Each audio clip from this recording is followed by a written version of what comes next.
Alam mo naman, whether we like it or not, marami pa ring tao ang hindi nakakaintindi tungkol sa 4Ps. And sabi namin, who better to explain the program than somebody who lived the program? Bago po kami naging 4P, sobrang walang makain. Yung sa school naman, yung hirap na hindi makapag-exam. Kasi kulang sa either walang gamit or kulang sa assistance. Sobrang hirap. Naranasan mo yun? Naranasan ko po yun, yung toyo, yung ulam namin, or yung mangungutang kami. Hindi ko nahihiya na tawagin kang 4Ps beneficiary. Ako si Secretary Rex Gatchalian. Ako ang kasalukuyang kalihim ng Department of Social Welfare and Development or mas kilala niyong DSWD. Ako naman si Assistant Secretary Irene Doblao, tagapagsalita ng DSWD.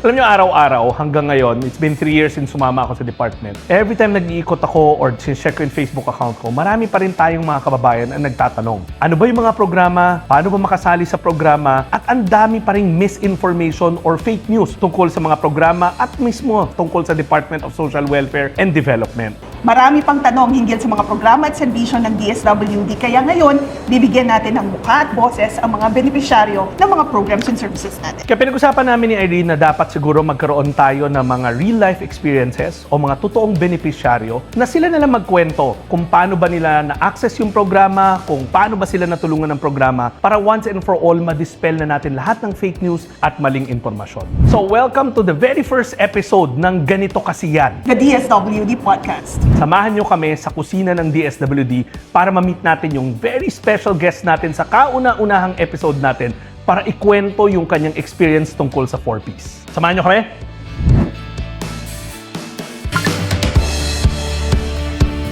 Ruby, welcome to DSWD. Oh, ito na yun. First things first, meron kaming nag-gift sa'yo. Thank you po. So, buksan? Gusto mo yan, Shubi? Hindi yan lang ang gap. Grabe naman. Matutuwa ka dyan sa... Oh, son. Hoy! Hoy, grabe!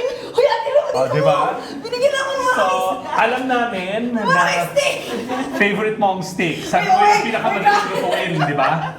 So, we did the research. Ngayon naman to, Sek, na paborito ko yung... Oh, di ba? Tsaka, no.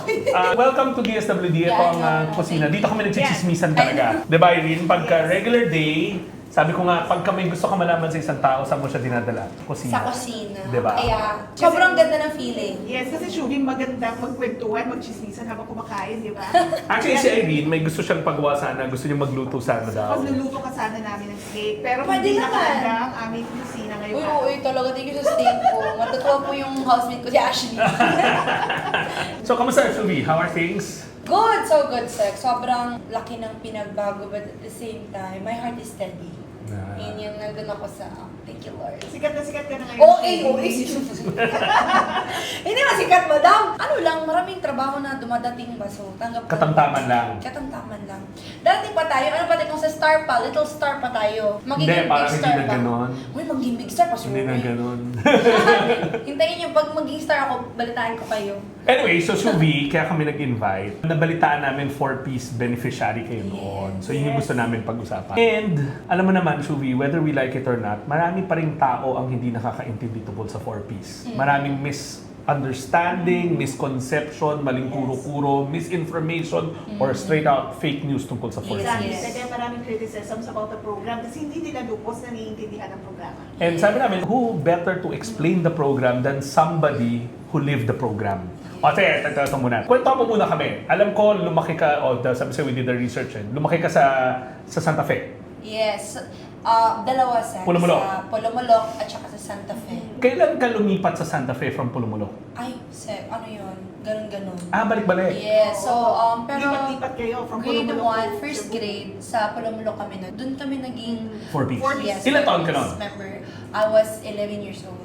10 years old to 11 years old, mga ganun. Monitored child ka. Monitored na. Yes, monitored ako. Ako yung Monitored first child. child. Tapos 7 kami. Oh, 7 yes. pa kaming magkakapatid nun. So, buntis yung mom ko nun sa ito. So sa Pulumulok kayo na enroll sa 4Ps? Yes, doon po kami nag-survey. Doon nag-survey yung social worker. Yes. Yung social worker, doon siya nag-survey. And then doon kami nag-attend ng mga meetings. Family development Yes. session. Pero teka, pa-pause muna, pause. Kwentuhan mo kami, so 11 years old ka nun. So siguro ngayon natatanda mo pa rin, paano yung buhay before kayo naging 4Ps? How was life? Bago po kami naging 4P, sobrang... Kasi po kami, marami kami sa pamilya. So naramdaman namin talaga yung walang makain. Yung sa school naman yung hirap na hindi makapag-exam. Kasi kulang sa either walang gamit or kulang sa assistance. Yun yung naramdaman namin paghihirap nun growing up. Given na unemployed po both parents, tapos kami magkakapatid, sabay-sabay kami nag-aaral. So yung pamasahe. Ano ba yun? Sunod-sunod yung age niyo? Yes! Tama kasi. 2001, 2002, 2004, 2005. Lahat po ng year ata may anak yung parents ko. Pero 7 kami nung napasok kami sa 4Ps. Okay. Tapos ngayon 9 na po kami. So life, hindi mahirap. Sobrang hirap. Nakakakain, pero andun sa... Minsan toyo, minsan... Hindi, naranasan mo yun. Naranasan ko po yun, yung toyo, yung ulam namin, or yung mangungutang kami para may makain kami sa hapunan. So paano nung na-enroll kayo sa programa? Paano nakatulong yung tinatanggap niyo na conditional cash grants? Mainly sa school assistance talaga yung nakatulong. Saan nyo ginagamit? Ginagamit po namin siya sa either, for example, minimake sure namin na may natatanggap pa kami before mag-enroll. Okay. Enrollment, di ba? So mag-enroll na kami. Bago kami niya mag-enroll, make sure namin may pera na kami. Kasi may maraming fees yan siya na kailangan para makapag-aral na kami. So yun yung pinagagamitan namin sa mga school projects, sa mga Baon. school fees, Baon, yes. sa baon.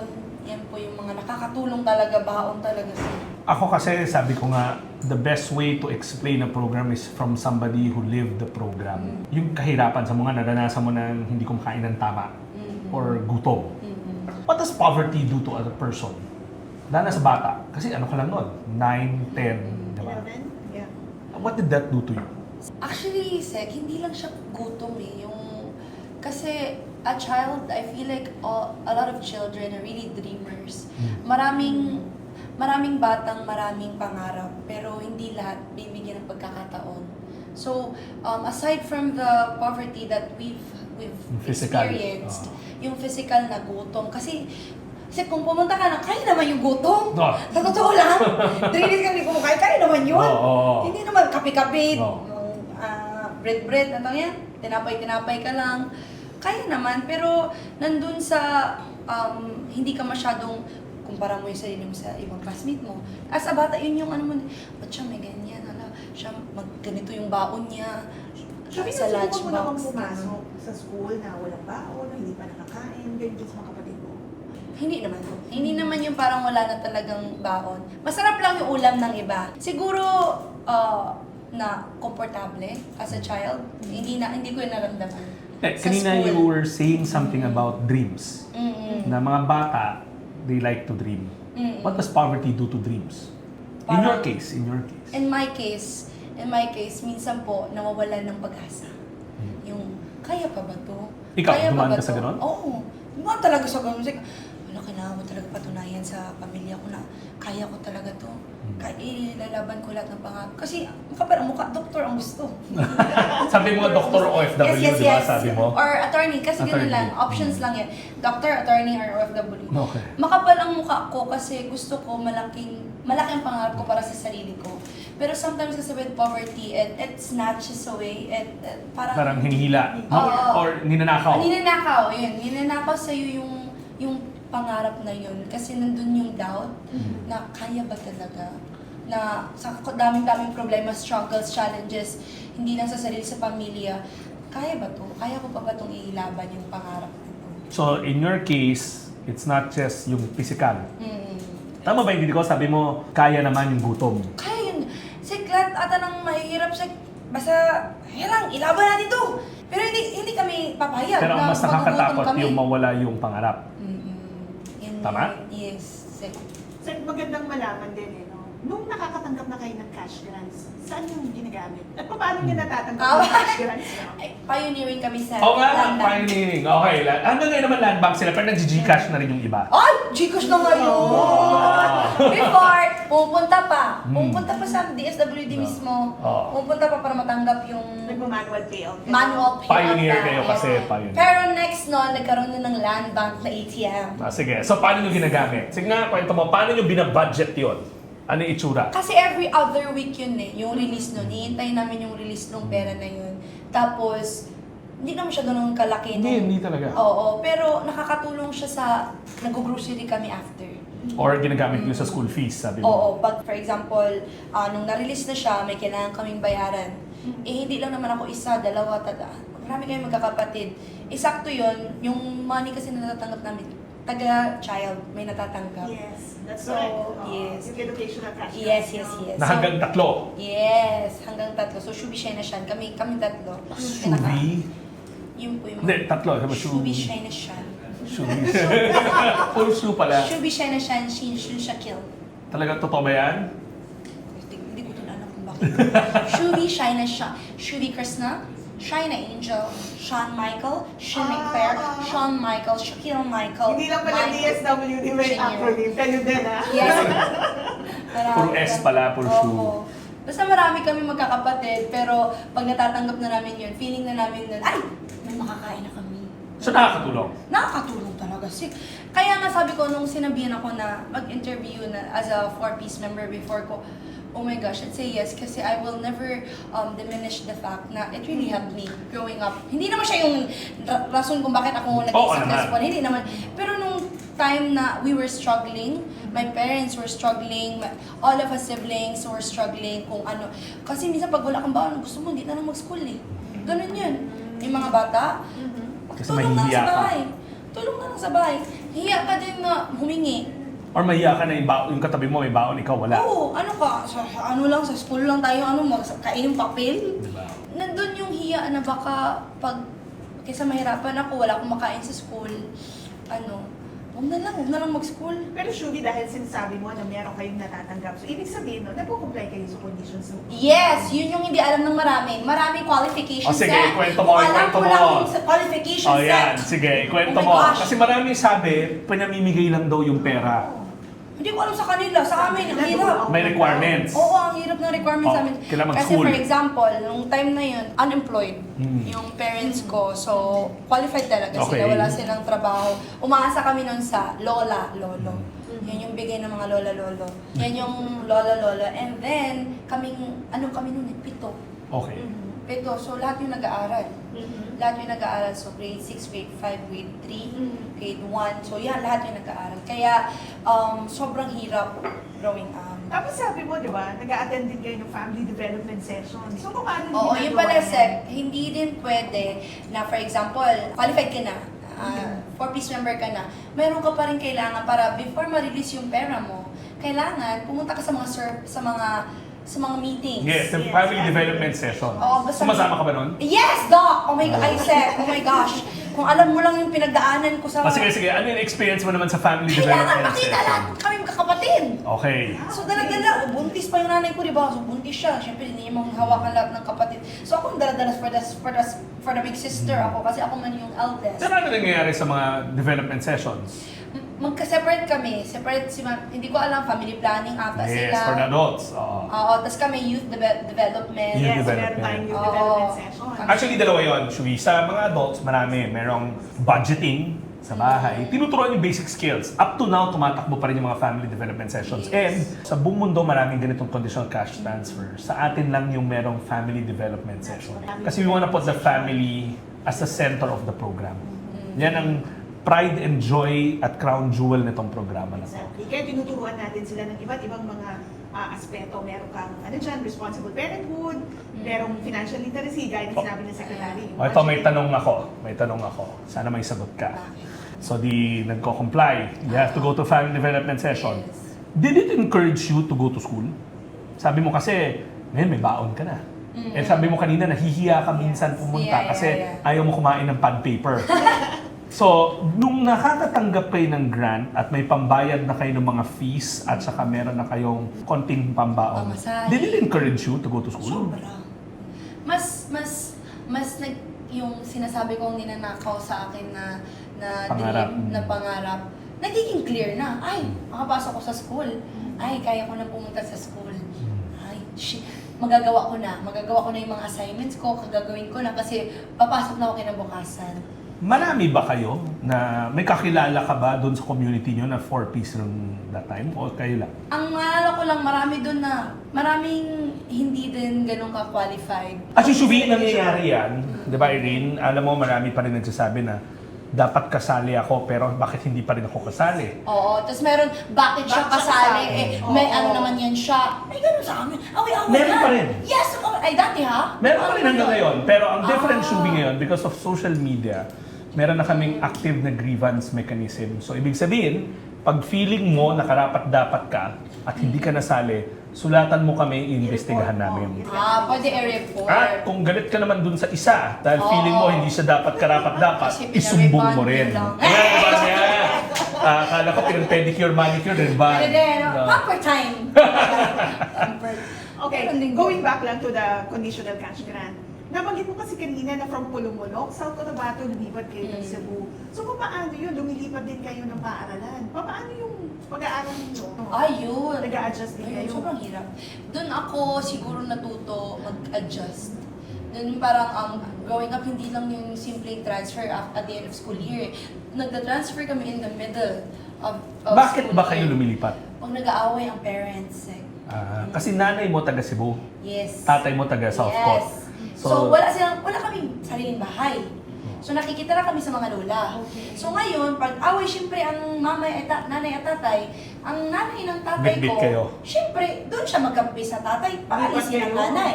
So, alis kami ng nanay kami, Mhm. kami lahat, kasama kami ng mami namin. Punta kami Cebu, doon na naman kami tumitira. Actually, nakita ko sa isang interview mo, you said, yung away, lagi mo kinikwento ngayon eh. Di ba? Yung violence. Oh, Sabi nga nila, bakit daw pinaghiya ko yung parents ko. you're just telling the truth. Ay, hindi. Gusto ko sila. Hindi naman sa ano. Hindi, para siguro, yes, it happens. Siguro, I'm a living testimony na merong dysfunctional families are real. They're real. In the province, marami kami in lack of education. Ang kulang lang na yung parents ko, may konting awareness na sila of what's Pero- going on. Curious kami. Di ba uma-attend siya ng family development Yun na sessions? nga, baka- Nababawasan ba? Ang alam ko lang noon, tinry magpalaygit. Ang family planning. Yes, yun lang.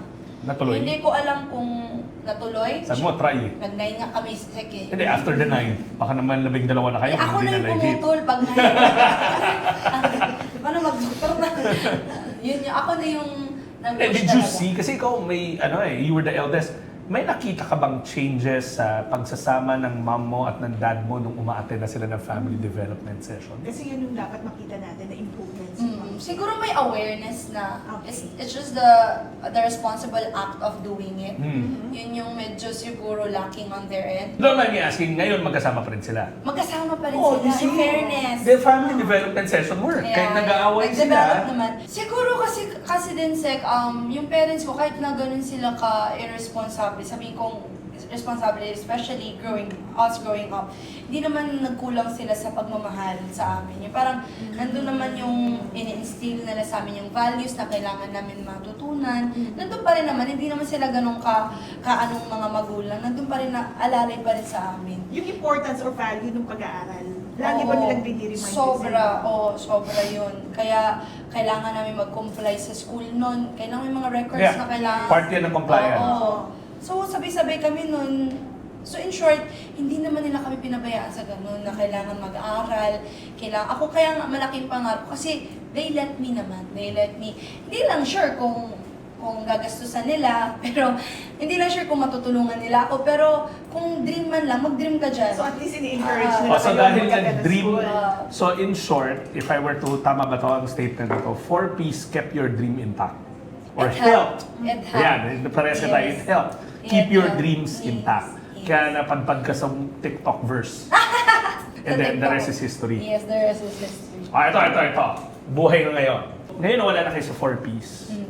Eh, sabi mo nga, Bago you lang. hold... Kailan kayo nag-graduate? Ako 2018. Hindi, sabay yan. Ano, The whole... Ikaw as a... No, kasi no, nag-18 ka no, rin. una siya Oo. nag-exit. Nung nag-college ako, tapos nawala na din yung yung parents ko. Yeah. Wala na sila. Ang naging person, Household Monitor. head. household head, yung pangatlo ko ng kapatid. Okay. Yes, si Because of the so replacement pangalan niya na policy. yung land bank. Ngayon, nandun pa Oo, rin si siya. Janet Trap. Nandun pa rin siya. Pero kasi tapos na din siya mag-high school. Tapos na. Oo. So, sige, looking back. Parang natanggal na nung nalaman na nag-PBB ako. Well, Natanggal. successful ka na. Oo. So ngayon na successful ka na, your family is successful kasi nandyan ka. How do you feel naman when you hear people say na, nako, yung programa na yan, ginagawang tamad ang mga Pilipino. Anong feeling mo doon? True or false? Ginagawang tamad. Kasi feeling ko misconception talaga sige. yan. Kasi, Sige, explain. for example, I don't know, no? Kasi meron siyang ano sa akin advantage and disadvantage. Sige. Siguro, hindi naman, it could be a factor. I'm speaking from a place of personal experience. For example, kami, growing up, magkakapatid, nandun talaga yung parents namin, nagtataka talaga kami kung bakit wala silang trabaho. And they don't try. They don't apply. Eh pero Shuvi isipin mo, ikaw na nagsabi, konti lang naman yung binibigay na grant. Hindi naman siguro yun ang rason kung ba't ayaw nila maghanap ng Oo, trabaho. baka- Kasi oo, lalo kasi- kayong magugutom, Yes, isa yes, liit-liit yes, yes. nun. Oo. Ngayon, ang maximum 3-5 kada buwan. Ano ba mabibili mo Kasi sa at that 3-5? time, 300 pesos Kami, lang ata yung 1-2. education. O, 1-2. Kami 1-2. Malamang hindi naman yun ang rason na hindi sila maghanap ng trabaho. But sige, tuloy mo. You said there are pros and there are cons. Let's talk about the cons. Kasi, nagtataka kami kung bakit hindi sila nagtatrabaho. Did you ever ask them? Or wala nang Ano sagot? opportunities sa inyo, sa probinsya niyo. Nag-OFW yung ano ko eh. Nag-OFW Hindi lang din ang father mo. hindi lang kaya magstay in one Job. Oo, hindi niya kaya magstay in one job. Hindi. Yung mom ko naman kasi buntis ng buntis. So mahirap din mag-work ng buntis ng buntis. Yun yung growing up yung problema namin. Pero hindi ko naman sinasabi na umaasa Umasa, sila. oo. Umasa sila sa 4Ps. O, ano yung pros? Ano yung pros? Yung pros kasi talagang nakatulong. Every time may i-release silang pera, alam kong may chance kami makabayad, may chance kami makapunta ng school, may chance kami hindi mahirapan sa pang-araw-araw namin na Magawa yung mga school Oo, projects yes. nyo at may Yun- baon na kayo papunta Kasi it ng really school. matter po, growing up as a child. That Especially sense na, of security. Oo, yun yung kulang. Yun yung growing up talaga. Problema namin yun, magkakapatid. The sense of security na kinabukasan, meron pa ba kami? Oo, kakain. Bukas may ganun. Kasi paulit-ulit kasi na sinasabi ni Shuli na siya yung panay, siya silang magkakapatid. So, I can just imagine, no? I'm sure marami kang mga sacrifices, marami kang Hanggang ngayon ba? fears. No? Tinutulungan ba sila mag-aral and all that? Oo, strict na ako eh. Bawal mag-boyfriend. O paano ka bilang ate? Sobrang ka-strict. Talaga? So, lalo na ngayon, parang lumalaki na kasi, tapos mga babae, tapos may mga social media, tapos diba, Eh bakit? Question. Eh ikaw rin, you ventured into the world of TikTok. O bakit sila pinagbabawalan mo? hindi, ako, very good question. Ah! Hindi kasi ako, ginamit ko siya as a tool. Eh baka sabi An nila, opportunity eh baka for sabi me nila, to. yun din ang ginagawa nila Ang dahil mali idol kasi ka dyan, nila. kung gawin nila sa uyab nila sa jowa-jowa. Oo, yun ang hindi mali. pwede yun. Oo. Gamitin mo para ano, magpaganda-ganda ka lang dyan? Hindi. Hindi para Gusto mo yung mga kapatid mo magtapos rin ng pag-aaral? Yeah, I told them, that's why I gave them phones last December, Sec. I was able to give them phones kasi I know naman, with proper guidance, Yeah, okay. kung alam ko what's right, what's wrong, as long as gina-guide lang natin sila, especially the kids, because it can Kaya really naman. be used as a tool, Tool for progress education, and for progress. education, doon na, YouTube. Ang dami nang pwedeng Marami na sila matutunan. Yes. Nasasaktan ka ba pagka narinig mo na walang kwenta ang 4-piece program? I'm speaking from my own, nakatulong po siya sa akin at marami sa amin doon na natulungan. Mga bata kasi marami talagang mahihirap na Pilipino. Kasi hindi naman din ang kulang kayo sa education. Yung for example, it's just the responsibility nga of doing. Kasi nasa tao naman, kahit anong scroll diaper Kami mo bibigay dyan. ako sa yung rough Diba? numbers. Ma-appreciate mo to. So, ang total 4-piece na pamilya is 4.4 million household. Sa batas yan. Sa Philippine Development Plan yan. Alam mo ba na nung naging 2022, since 2022 till now, 1.4 million na ang graduate. When I say graduate, umayos na yung buhay. Gumanda yung kanilang So, marami pa. May 3 million pang natitira. Pero at least 1.4 million na mula 2022 ang nagsabing gumanda na ang buhay nila. Kaya na nila tumayo sa sarili ng mga paa. So, yun ang good news doon.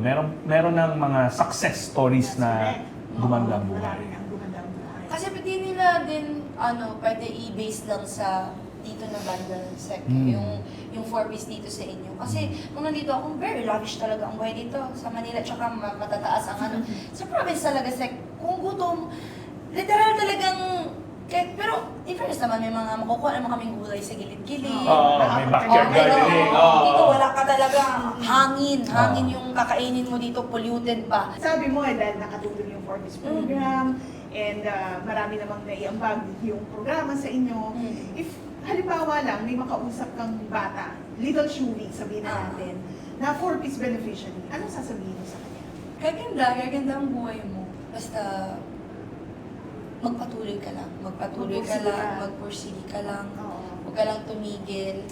Huwag kang matakot sa security, sa kung meron ka mang babauli. Kasi there will be help. There will be a lot of help coming your way. So makakatulong Shuvi pag lagi or regular na bumibisita yung ano? Oo, tapos mas siguro, mas kailangan, mas i-secure kung sino talaga yung approved, qualified. Yun. That's a valid point. Kaya Oo. sinabi ng presidente sa amin, make sure na yung dapat nasa programa at yung dapat graduate na. Worthy talaga. Kasi marami dyan nangangailangan po talaga ng tulong.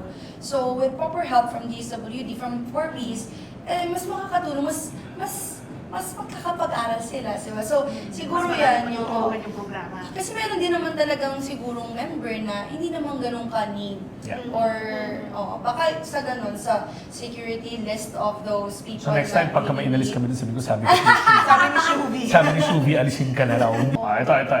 Kanina, ulit-ulit mo sinasabi na it's not just the physical.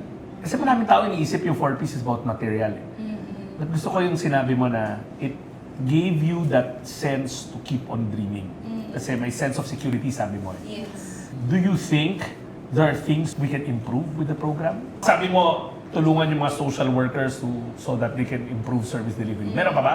Na tingin mo, how can we improve? Siguro idiretso sa school kung merong tulong. Para kasi may mga parents na kinukuha yung pera Right. na kailangan for the kids sana. Sometimes kasi as a kid, you just rely on your, You really rely on your parents are saying, what your parents are telling you to do. Doon lang kami sa kung saan lalagay ang pera, sila bahala yan hawak nila yan. Sila yung household.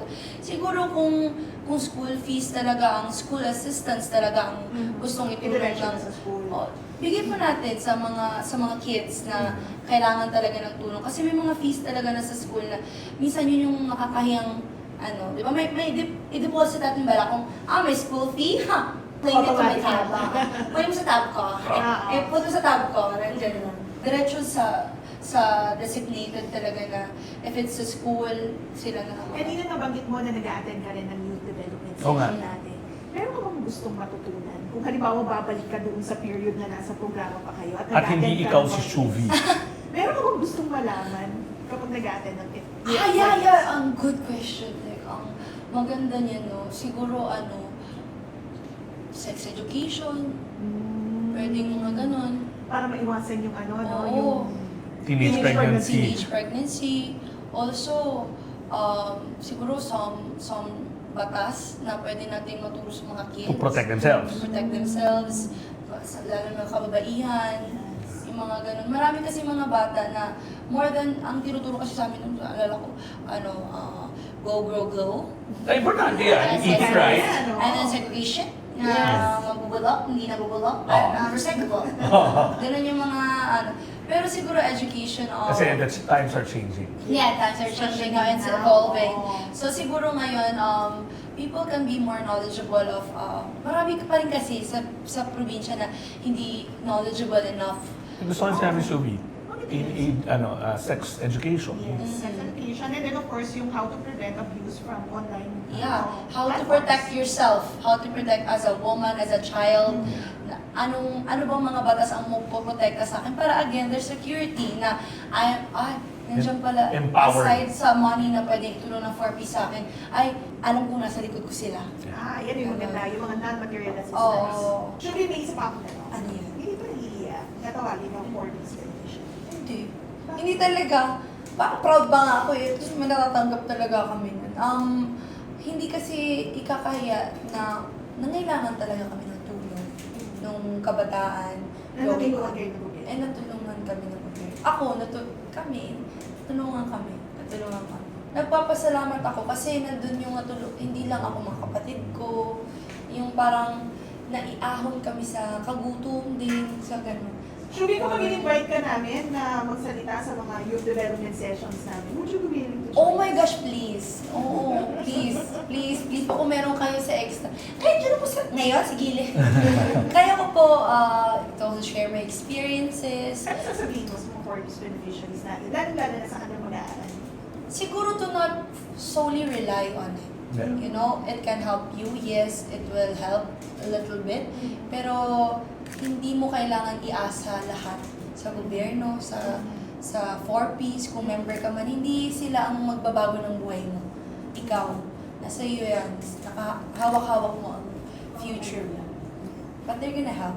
Pero we are an inspiration to a lot of 4P's beneficiaries. Nung nalaman namin pare-pare, sinanap talaga namin yung sinilip talaga namin.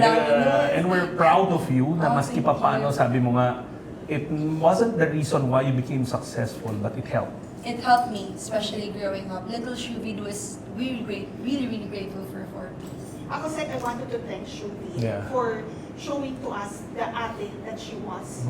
Kasi yung pagiging ate niya is not about hardship. It's not about sacrifice. It's about enduring love. It's about her Iyak ka na, leadership no? and her resilience. Napakaganda na kasi, I could relate. Ako ay ate, ako ay panganay. So, napakaganda na Unconditional sa love. atin. Well, ako, if there's something that I'm taking away, it's not the material, but it's the hope. Yes. Yung pag-asa, to keep that, kumbaga kung kandila yan, to keep the fire burning. It may not be the mitsa, but 4Ps somehow keeps the fire burning. Yes. Diba? It's the hope. Yes. Shuvi, thank you. Kasi alam ko, you can be doing so many things today, pero you spend time talking about your experience of 4Ps. Of course. And I hope you're bumisita ka ulit dito sa maliit namin kusina. At sa susunod, naka-ready na yung aming stove para sa pagluluto. Ay! Uy, thank you po para sa Again, thank you, Shuvi. Thank you. Thank you. So yun, Irene. So natapos natin yung first episode ng Ganito Kasi Yan, the DSWD Podcast. At ako siguro ang takeaway ko o natutunan ko kay Shuvi na dating 4Ps beneficiary, she lived that program, na ang kahirapan, hindi siya puro yung material lang ang tinatamaan. Hindi lang yung literal na nagugutom. Sabi nga niya kanina, hindi naman sila talagang gutom na gutom. Pero yung kahirapan takes away hope o yung pag-asa. Binubura yung pag-asa ng isang individual, lalo na ng mga bata. Pero yung mga programa natin dito sa DSWD, hindi lang yung material yung naitutulong niya, kung hindi nabibigyan sila ng sense of security na patuloy na mangarap. Yun ang natutunan ko sa kanya. Ako naman, Sek, ang natutunan ko kay Shubi is yung pagiging ate niya na talagang in-inspire niya yung mga kapatid niya na ipagpatuloy yung kanilang pag-aaral. To me, Sek, that is being a pillar. Hindi lang niya pinulfill yung goals ng kanyang nanay at tatay, pero finil niya yung gaps eh. And that to me is very powerful. Yun yung pagpapakita ng strength and compassion, and naipakita niya yun sa mga kapatid niya. And I know na marami rin siyang may inspire, motivate na mga ate na kabilang din dun sa programa. Kasi nabanggit ni Shuvi kanina, nag-attend din ng family development session, youth development session, at dala-dala niya yung kanyang mga kapatid. So, yun ang pagpapakita ng pagmamahal sa kapatid. Na sana nga marami pa ang ma-inspire sa kwento. Well, ang good news natin, hindi naman ito ang una at huli nating episode ng Ganito Kasi Yan. The DSWD Podcast. Marami pa tayong mga inspiring na mga beneficiaries natin ng iba't ibang mga programa na iimbitahan natin makipagkwentuhan dito sa ating kusina. At sisiguraduhin natin na may mga tao na maaaring dumadaan sa parehas na predicament ay may matutunan or ma-inspire sa kanilang mga kwento. Hindi lamang ma-inspire sa mga kwento, mabigyan natin ng pag-asa. Pag-asa para magkaroon ng mas maayos na buhay. So sa mga nanonood nito, again, ang reminder ko sa inyo, tamang tulong sa tamang impormasyon. I-like at i-follow nyo ang official Facebook account ng DSWD para hindi tayo mabiktima ng fake news at ng mga masasamang loob dyan. So iimbitahan na rin namin kayo manood ng ating mga succeeding episode pa ng ating ganito kasiyan. The DSWD Podcast. Iniimbitahan ulit namin kayo na i-like at mag-subscribe sa aming first official podcast session sa YouTube at sa aming official communication platforms. Dahil marami pa tayong pag-uusapan at marami pang kwento ng pag-asa para sa bawat pamilyang Pilipino. Kaya, chikahan soon!